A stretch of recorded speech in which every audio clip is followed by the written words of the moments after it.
অন্তর্বর্তী সরকার তৃতীয় ধাপের সংলাপে বসতে যাওয়া জাতীয় ঐকমত্য কমিশনের মেয়াদ 1 মাস বাড়িয়েছে।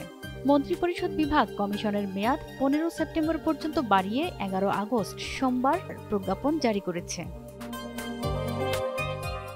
6 সংস্কার কমিশনের সুপারিশ বিবেচনা ও জাতীয় ঐকমত্য গঠনের জন্য রাজনৈতিক দল ও শক্তির সঙ্গে আলোচনার দায়িত্ব দিয়ে গত 12 ফেব্রুয়ারি জাতীয় ঐকমত্য কমিশন গঠন করে সরকার। এতে প্রধান উপদেষ্টা মোহাম্মদ ইউনূসকে সভাপতি ও সংবিধান সংস্কার কমিশন প্রধান অধ্যাপক আলী রিয়াজকে সহসভাপতি করা হয়।